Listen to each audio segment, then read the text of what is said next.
klaveriehituse kõige võimsam mees Ernst Hiis on just siinsamas Lõunas sündinud. Siin on ta lapsepõlve veetnud ja siit on ta läinud suurde maailma, alguses Tartusse ja edasi Peterburisse. Seal asutas ta oma vabriku juba 1903 ja siis tuli ta Eesti Vabariiki ja 1922 asutas ta klaverivabriku Astron, mille pill on, üks on siin, see on Juhan Simmile kuulunud pill ja teine Astron on meil siin see pianino, see valge pianino, see on annetus Nõmme kultuurikeskuse annetus klaverimuuseumile. Ja siia me olemegi siis koostöös Luunja vallaga ja Luunja kultuuri- ja huviala keskusega teinud sellise väljapaneku ja tulebki välja, et see on klaverimuuseumi filiaal. Et sellega saab palju nalja alati, et põhimuuseum veel avatud ei ole, aga filiaal on avatud. Nii et see on väga tore koostöö ja katsume siin siis Ernst Hiisi sünnipäeva tähistada jätkuvalt. Nii, aga ma ütleks midagi uut Ernst Hiisi kohta, aga võib-olla see kõige uuem asi on veel tuli siia vahele, sest õnnestus nüüd valmis saada üks selline album, Eesti klaver. Ja see on minu viimaste aastate selline üsna suur töö ja see esitus toimus üleeile Tallinnas. Ja ma kasutan siin praegu juhust, et kuna Ernst Hiis on kogu selle asja süüdlane nii-öelda jutumärkides, et ka see album sündis, sest kogu Eesti klaveriihitus tugineb Ernst Hiisi ja tema sõprade ja tema kolleegide tegevusele ja Ernst Hiis on läbiv tegelane. Me nimetaksime rahulikult Eesti klaveriihituse grand old man, siis tähendab, et tema on saavutanud kõige rohkem ja ka meie auväärt Estonia klaver on tema välja töötatud. Aga Ernst Hiis on veel välja töötanud kokku 14 erinevat klaverimudelit, erineva nimetusega. Siin peab vahet tegema, sest Estoniaid on ju ridamisi, seal on pianino Estonia, siin on kabinetklaver Estonia, on olemas kontsertklaver Estonia, selle me siia veel paigutanud ei ole, kuigi Sillamäel üks suur kontsertklaver ootab meid, ma ei tea, kuhu selle paneme, seda ma ei tea. Ja aga nüüd te võite küsida, et miks pärast siin on Pechsteine, 2 tükki isegi, sest Pechsteini, see on Saksa klaveriehituse tippsaavutus. Pechsteini klaverid on olnud Ernst Hiisile eeskujuks ja sõna otseses mõttes ta on õppinud seal Berliinis, kus neid valmistatakse tänapäevani ja teine klaver on Pechsteini pianino. Just pianino eriti on olnud meie Estonia pianinole eeskujus. Mõõtmete poolest, kõik materjali poolest ja nii edasi, nii edasi. Nii et isegi võib leida Ernst Hiisi Eesti esimese vabariiga valmistatud klaveritel malmraami peal märge modell Pechstein. Aga üks uus asi, ma lubasin lühidalt rääkida uutest asjadest seoses Hiisiga. No kõige sensatsioonilisem asi seoses Ernst Hiisiga on see pill, sellest oli juba eelmine kord natukene juttu, aga nüüd on see on siis Becker, pianino Becker, pärast võite ju vaadata siin täpsemalt. Pianino Becker, kujutage ette, niisugune pill Eestis valmistatud, see ei ole ju mõeldav. See Becker on Peterburi firma. Aga Ernst Hiis oli nii kaval ärimees, siin kõigest sellest on juttu, sellest, kuidas ta äriskeemid seda mõni võib nimetada seda sulleroosaks, mõni võib aferismiks nimetada, aga äris on sageli lubatud, ma ei tea, jällegi jutumärkides lubatud teatud skeemid ja ühel hetkel, kui Ernst Hiisi ehk Iise, tema nimi oli siis Iise, Eesti Vabariigi ajal esimesel 30. aastatel, kui Iise vabrik hakkas pankrotti minema, selleks, et pääseda pankroti nii-öelda haamralla ja vangistusest, ta kantis sõna otseses mõttes läbi Peterburi firma Beckeri, kantis rahad teisele firmale, leidis mehe, ühe vangistunud mehe, kelle nimi oli Julius Becker. Ja kui see Julius Becker oli nõus, tema kaudu kanditakse see raha teisele firmale, siis Julius Becker andis ju allkirja, J. Becker. Ja see kõik klappis, kuigi ta oli Julius, mitte Jakob. See on pikk lugu, seda võite siit raamatust, kui kunagi seda sirvite. Siin on ka see lugu kirjas lühidalt, see on kõige selline fantastiline skeem.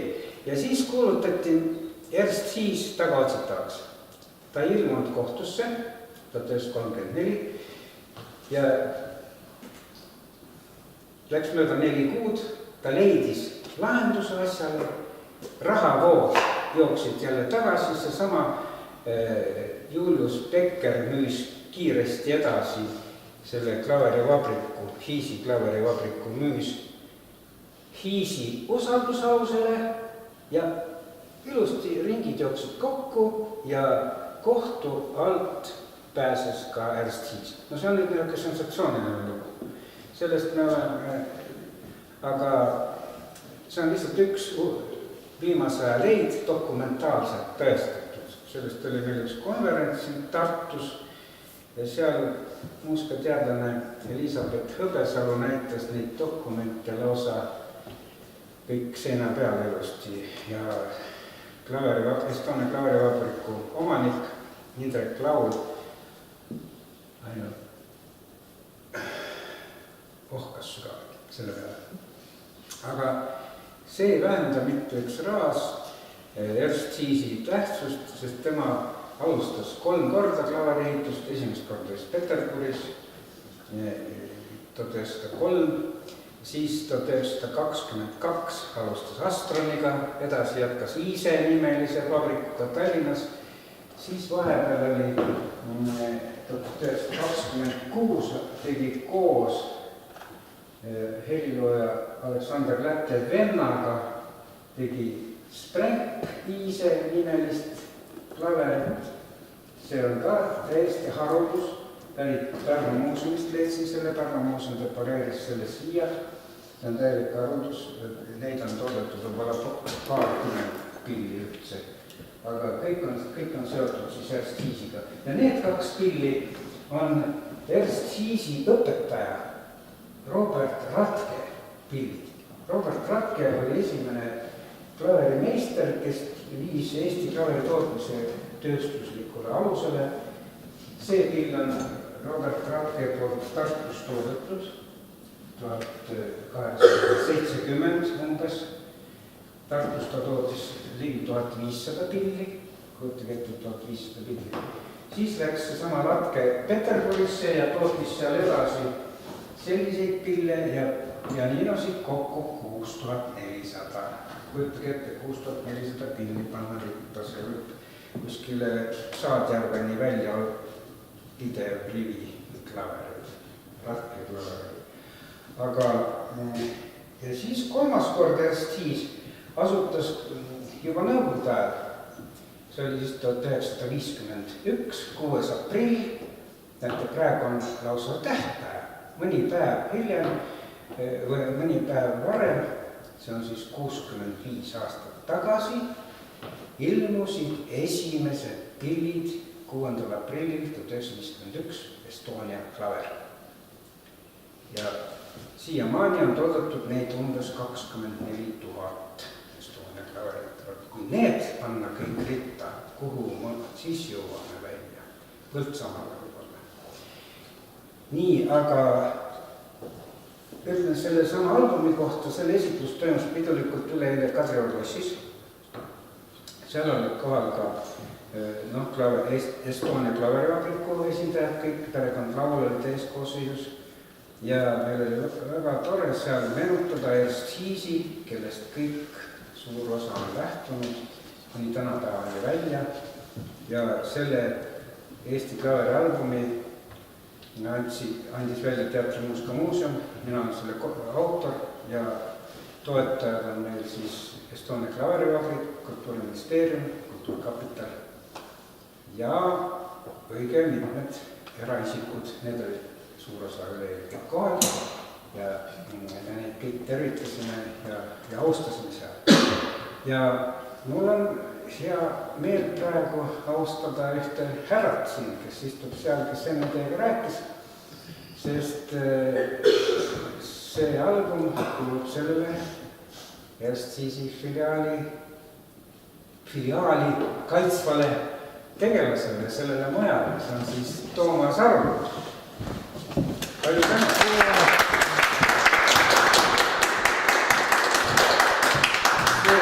See on siis austusavaldus Eesti klaveriitusele. Siin on taga väikene tagajuhatus, käesolev album on sügav kummardus Eesti klaverimeistritele, kelle pillid on teinud Eestist maailmas arvestatava klaveriehituse maa. Eesti klaver on 236 aastane. Veel kord palju tänu ja Toomas õigelt, et tegelikult Eesti Vabariigi peaminister oli Jaapanis, siis tehti sellest ühendatud versioon, samas jaapani keelne, nii et ja Estonia klaver on olemas ka nüüd Jaapani peaministril ja ilmselt ka tegelikult imperaator on nüüd oli 16. oktoobril oli selle raamatu vähendatud versioon hiina keeles esitluses Shanghais. Ja see täitsa kummaline asi, et minu see Eesti klaverialbum ilmus enne hiina keeles ja nüüd terveleda eesti ja inglise keeles. Nii, aga aitäh kõigile ja nüüd hakkame kuulama muusikat. Nii, esimesed esinejad on meil Tartu teisest muusikakoolist. Need on Jürgenson ja Karsten Mändar. Nemad mängivad kahel klaveril. Üks on siis Estonia. See on siis meie austatud Ernst Hiisi mudel, üks esimesi mudeleid. Ja teine, see ei ole Eesti klaver, aga Tšehhi klaver Petrov. Anette Jürgenson, kus me vaatasin, ja Karsten Mändar esitavad kaks pala. See on siis Fritz Kreisleri Last Choice ehk Argurõn, seda eesti keeles, ja Straussi tritt-trakk polka ja nende õpetaja on Ed Hans.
nagu nägite, nad olid poolekstreemses olukorras, nad endast ei näinud, aga said sellega väga ilusti hakkama ansambli, tore ansambli tähtedest. Nüüd kohalik luun ja muusikaring on meil siin osaline ja täna mängitakse meile Jasmiin Saar ja Keter Laukolete, jah? Võtte mängite Niki Ailsi see Gambler. Selline laul. Ja nüüd õpetaja on Inna Saar.